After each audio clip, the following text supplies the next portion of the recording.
ఎండలు ఇంకా ముదరకముందే భూగర్భ జలాలు పాతాళానికి పడిపోయి ఇళ్లల్లో బోరుబావులు అడుగంటిపోవడంతో హైదరాబాద్ దాహం అంటోంది.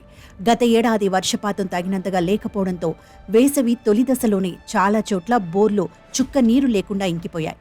మరీ ముఖ్యంగా గ్రేటర్ హైదరాబాద్ నగర పరిధిలో బకెట్ నీళ్లు దొరకడమే బంగారంగా మారడంతో ట్యాంకర్లకు గిరాకీ పెరిగింది.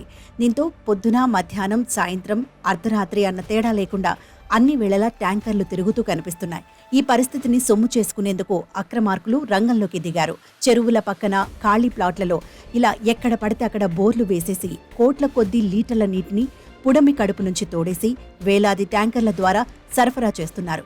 ప్రాంతాన్ని బట్టి, అక్కడ ఉన్న నీటి కొరత తీవ్రతను బట్టి, పెరిగిన డిమాండ్ను బట్టి ట్యాంకర్ నీటి ధరను పెంచేసి వసూలు చేస్తున్నారు. నిరుడు హైదరాబాద్తో పాటు ఔటర్ పరిధిలోని పలు ప్రాంతాల్లో జూలై, సెప్టెంబర్ నెలల్లో సగటు కన్నా అధిక వర్షపాతం నమోదు కాగా జూన్, ఆగస్టు, అక్టోబర్ నెలల్లో మాత్రం సగటు వర్షపాతం కూడా నమోదు కాలేదు. నగరం కాంక్రీట్ జంగల్గా మారడంతో వర్షపు నీరంతా నాలాలు, డ్రైనేజీల గుండా మూసీలో కలుస్తోంది. ఫలితంగా ఆశించిన స్థాయిలో భూగర్భ జల మట్టాలు పెరగలేదు. ప్రభుత్వ గణాంకాల ప్రకారం ఔటర్ పరిధిలోని 35 ప్రాంతాల్లో గతేడాది మార్చిలో భూగర్భ జల మట్టాలు సగటున 9.68 మీటర్ల దిగువన ఉండగా ఈ ఏడాది మార్చిలో ఆ సగటు 10.89 మీటర్లకు చేరింది.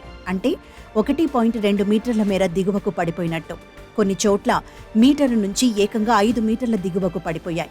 దీంతో కొన్ని చోట్ల 2000 అడుగుల మేర తవ్వించిన బోర్లు ఎండిపోతున్నాయి. ఈ పరిస్థితి నీటి ట్యాంకర్లు సరఫరా చేసేవారికి వరంగా మారింది.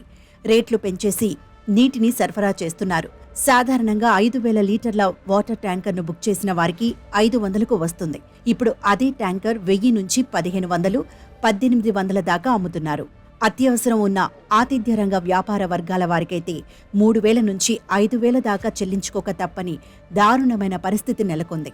మరోవైపు అక్రమ నీటి దందా చేసేవారు 1000 అడుగుల నుంచి 2000 అడుగుల లోతు వరకు బోర్లు వేస్తుండటంతో పక్కనున్న ఇళ్లల్లో బోర్లపై ప్రభావం పడుతోంది. మాదాపూర్లోని మేడికుంట, తూర్పుకుంట, సున్నం చెరువు పక్కనున్న ప్రాంతాల్లో గతంలో 100 నుంచి 200 అడుగుల లోపు నీరు పుష్కలంగా వచ్చేదని స్థానికులు చెబుతున్నారు.